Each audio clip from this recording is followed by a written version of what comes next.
कांग्रेस की डूबती नैया को पार लगाने के लिए राहुल गांधी ने भारत जोड़ो यात्रा शुरू की है। क्या है ये भारत जोड़ो यात्रा? क्या इससे सच में कोई फायदा कांग्रेस को होगा?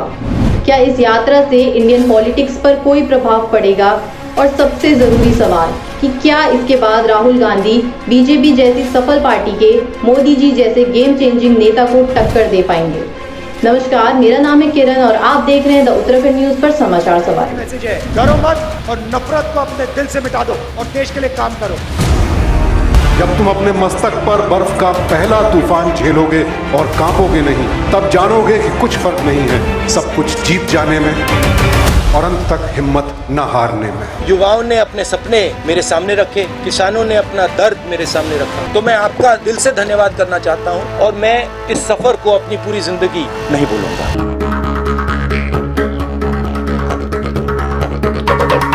अगर कोई आपसे पूछे कि कौन सी देश की सबसे पुरानी राजनीतिक पार्टी है, तो आपको याद आएगी कांग्रेस पार्टी।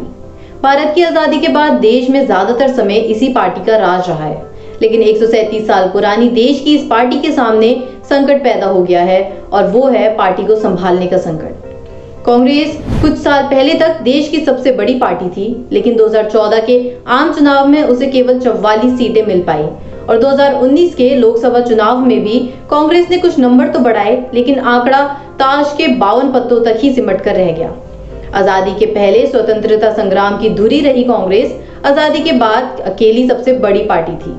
एक वक्त था जब इस ग्रैंड ओल्ड पार्टी को केंद्र की सत्ता में पूरे 25 सालों तक कोई सीधी टक्कर देने वाला भी नहीं था। आज आलम यह है कि केवल 2 राज्यों की सत्ता में कांग्रेस की मौजूदगी है। आजादी के बाद देश में पहले आम चुनाव साल 1952 में हुए थे।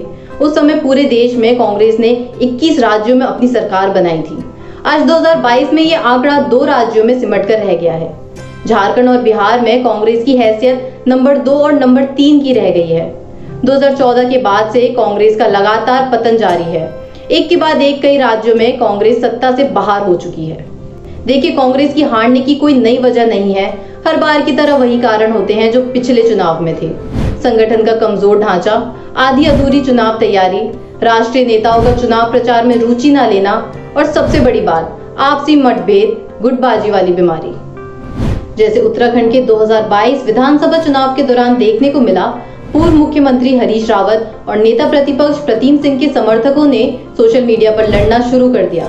अरे भाई, आपको विपक्ष के खिलाफ लड़ना है, अपनी पार्टी के खिलाफ नहीं। कांग्रेस की हार के पीछे एक बड़ी वजह ये भी रही कि वो बस नरेंद्र मोदी को घेरने की कोशिश करते रहे। पार्टी ने एक के बाद एक मुद्दों को जनता के सामने लाने की कोशिश की, लेकिन नरेंद्र मोदी और अमित शाह की जोड़ी ने उनके सभी मुद्दों को हवा कर दिया। कांग्रेस नेता हर समय एक फिराक में रहे कि मोदी कोई गलती करे और वो जनता को बता पाए, लेकिन तमाम प्रयासों के बावजूद कांग्रेसी नेता नरेंद्र मोदी को रोकने में असफल रहे। हालांकि सोनिया गांधी ने कांग्रेस के राष्ट्रीय अध्यक्ष का पद राहुल गांधी को देकर उन्हें नेता के रूप में स्थापित करने का प्रयास अवश्य किया, लेकिन राहुल गांधी पूरे चुनाव में आम जनता के सामने खुद को साबित करने में विफल रहे। यहाँ तक कि चुनावी रैलियों में वो लोगों को ये बताने में भी असफल रहे कि वे देश को मजबूत सरकार देने में सक्षम हैं। जबकि भाजपा की ओर से चुनावी जंग की कमान संभाल रहे नरेंद्र मोदी ने देश की जनता को यह संदेश देने में कामयाबी हासिल की कि वे मजबूत इरादों वाले हैं और देश उनके हाथों में सुरक्षित है। कुल मिलाकर कांग्रेस की हार की बड़ी वजह मुद्दों को लेकर टाइमिंग, खराब मैनेजमेंट और सही समय पर चेहरा पेश न कर पाना रही। चलिए अब मेन मुद्दे पर आते हैं कि क्या है ये राहुल गांधी की भारत जोड़ो यात्रा। मेरा कहना है, हमने भारत जोड़ो यात्रा क्यों शुरू की? क्योंकि सब लोकतांत्रिक रास्ते बंद थे। लोकसभा बंद, चुनाव का रास्ता बंद, प्रेस का रास्ता बंद, बाकी जो संस्थाएं इंस्टीट्यूशन है उनको सबको आरएसएस बीजेपी ने पकड़ रखा है, अपने लोग भर रखे हैं, जुडिशरी पे दबाव डाल रखा है, कोर्ट्स पे दबाव डाल रखा है। तो हमने सोचा एक ही रास्ता है और कोई रास्ता बचा नहीं है। सड़क पे उतरो, जनता से गले लगो, किसानों की बात सुनो, मजदूरों की बात सुनो, छोटे व्यापारियों की बात सुनो और उनसे सीधा जाके जुड़ जाओ। 2014 में लोकसभा चुनावों में हार के बाद से कांग्रेस सत्ता की लड़ाई में लगातार बीजेपी से पिछड़ती जा रही है।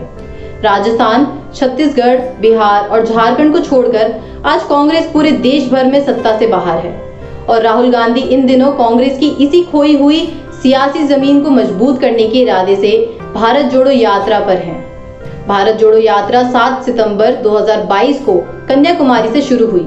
ये 3,570 किलोमीटर लंबी 150 दिन की नॉन स्टॉप पदयात्रा होगी जो देश भर के 12 राज्य और 2 केंद्र शासित प्रदेश को कवर करेगी। यह कन्याकुमारी से शुरू होकर श्रीनगर में खत्म होगी। देखिए, ये पहली बार है जब राहुल गांधी भारी भरकम पद की जिम्मेदारी छोड़कर खुद की ब्रांडिंग करने के लिए जमीन पर उतरे हैं। कांग्रेस की इतनी बुरी दशा के बाद राहुल गांधी ने वो ही अपना पुराना ब्रह्मास्त्र तरीका ढूंढ निकाला है जो 100 साल पहले गांधी जी ने निकाला था, पदयात्रा। 1930 में जब भारतीय लोगों के लिए अंग्रेजों ने नमक निकालने पर पाबंदी लगा दी थी, तब गांधी जी ने साबरमती से अपनी यात्रा शुरू की और करीब 390 किलोमीटर की इस यात्रा पर लाखों लोग उनसे जुड़े और यात्रा करते करते वो डांडी पहुंचे और वहां उन्होंने नमक उठाया, जो कि उस समय कानूनी अपराध था। और फिर लाखों लोगों ने सॉल्ट कानून तोड़कर देश में फिर से नमक बनाने की प्रक्रिया शुरू करी। ऐसी ही बहुत सारी यात्राएं हैं जो समय समय पर भारत की राजनीति का अहम हिस्सा रही और भारत की राजनीति को बदलने का अहम कारण भी। बीते 4 दशक की बात करें तो राजनीतिक माहौल को प्रभावित करने वाली कुछ यात्राएं देश में प्रमुख रही हैं, जैसे 1982 की NT रामाराव की चैतन्य रथम यात्रा। 29 मार्च 1982 को नंदमुरी तारक रामाराव ने तेलुगु समाज के मुद्दे पर तेलुगु शासन पार्टी का गठन किया। 29 मार्च 1982 को नंदमुरी तारक रामाराव ने तेलुगु समाज के मुद्दे पर तेलुगु शासन पार्टी का गठन किया और देश की पहली राजनीतिक रथ यात्रा शुरू की। वह इतना लोकप्रिय थे कि जनता इंतजार करती थी। महिलाएं उनकी आरती उतारती थी। यात्रा के बाद विधानसभा चुनाव में तेलुगु शासन पार्टी को 294 में से 199 सीटें मिली और NTR आंध्र प्रदेश के पहले गैर कांग्रेसी मुख्यमंत्री बने। 75,000 किलोमीटर लंबी इस यात्रा ने प्रदेश के 4 चक्कर लगाए, जो कि Guinness book of world record में है। उसके बाद 1990 में अडवाणी की राम रथ यात्रा। वर्ष 1990 में भाजपा ने राम मंदिर निर्माण आंदोलन को तेज करते हुए पूरे देश में भ्रमण करते हुए अयोध्या तक रथ यात्रा की घोषणा की। इस यात्रा के सारथी बने लाल कृष्ण अडवाणी। रथ यात्रा 25 सितंबर को गुजरात में ख्यात तीर्थ स्थल सोमनाथ से शुरू हुई और सैकड़ों गांव और शहरों से होकर बिहार पहुंची। तत्कालीन CM लालू प्रसाद ने समस्तपुरी में रथ यात्रा रोककर अडवाणी को गिरफ्तार कर लिया। इस रथ यात्रा ने भाजपा को राष्ट्रीय पार्टी के रूप में एक नई पहचान दी और जनता के बीच लोकप्रियता दी। कहा जाता है कि यहीं से भाजपा की राजनीतिक यात्रा ने करवट ली और एक नए दौर में प्रवेश किया। रथ यात्रा के बीच राम मंदिर आंदोलन में भारी संख्या में कार सेवक अयोध्या पहुंचे। वर्ष 1991 के लोकसभा चुनावों में भाजपा को 120 सीटें मिली, जो पिछले चुनाव से सीधे 35 सीट अधिक थी। ऐसी यात्राओं का देश की राजनीति पर क्या असर पड़ता है, ये तो आप जान ही गए होंगे।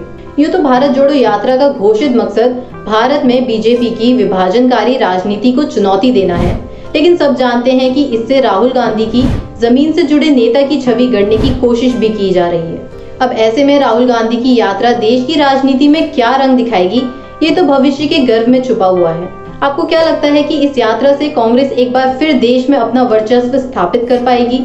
आपकी इस पर क्या राय है, कमेंट करके हमें जरूर बताइए और वीडियो पसंद आई तो चैनल को सब्सक्राइब कीजिए और वीडियो शेयर कीजिए।